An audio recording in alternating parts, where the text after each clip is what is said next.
avons eu une discussion longue ce matin. Nous avons discuté la situation au Congo. Nous avons entendu de façon très claire la position de la Commonwealth des Nations qui a toujours soutenu la paix en Afrique et particulièrement dans cette sous-région, l'Afrique centrale. Nous sommes aujourd'hui très contents des résultats de cette discussion qui va nous amener à proposer dans un laps de temps très court la possibilité d'un sommet important de la paix concernant la région et d'impliquer les personnes et les pays concernés par ce processus. Alors que l'ONU craint un conflit plus profond et plus large à l'est de la RDC, une délégation du Comité international de plaidoyer pour l'Afrique, le CIPA, s'est rendue au bureau du Commonwealth à Genève en Suisse. Son président, le professeur Karim El Rouaki, et plusieurs hauts responsables de l'organisation ont présenté, ce 25 février, les propositions concrètes de sortie de crise au secrétaire général adjoint du Commonwealth, le professeur Luis Franceschi. Ancien conseiller spécial du secrétaire général des Nations Unies, Boutros Boutros-Ghali, le professeur Karim El Rouaki s'est déplacé avec d'éminents membres de son réseau mondial d'experts, parmi lesquels l'ancien juge et procureur de la Cour pénale internationale à CPI, Massimo Scagliotti. Cette rencontre s'inscrivait dans le prolongement des initiatives diplomatiques entreprises par le CIPA à la suite de sa récente rencontre avec le gouverneur de Kinshasa, Daniel Bumba Lubaki.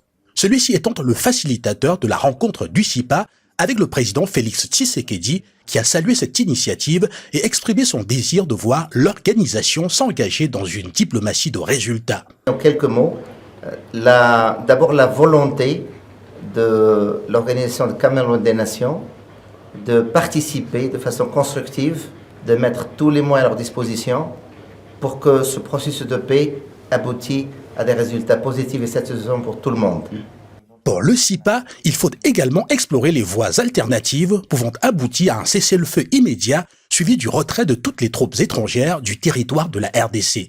Que la situation extrêmement grave qu'il y a au nord de Kivu m'a touché profondément et donc je suis vraiment heureux de donner ma contribution et c'est ce qui m'a motivé spécialement. Donc en fait la situation est tellement grave que la Cour pénale internationale a déjà été mise en cause. Hier, on a eu la rencontre à Kinshasa. Le procureur de la Cour est allé rencontrer les autorités, ce qui dit que ça veut dire que la situation est grave. Quand le procureur prend ce type de démarche, ça veut dire qu'il a bien l'intention de s'occuper de la situation, des crimes qui sont encore en train d'être commis dans l'est du pays. Et moi donc, je suis bien heureux d'être ici.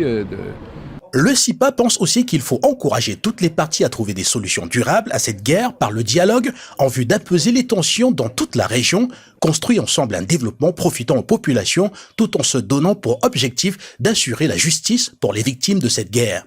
De son côté, le secrétaire général adjoint du Commonwealth a souhaité que les chefs d'État s'engagent à chercher des solutions pacifiques à cette crise tout en évitant l'escalade des échanges verbaux. Aussi, auprès de cette institution, cette instance, un cessez-le-feu, qu'ils interviennent pour un cessez-le-feu immédiat en RDC et ensuite, dans les jours à venir, nous mettrons en place un dialogue entre les parties prenantes de ce conflit afin d'avoir une paix définitive et durable.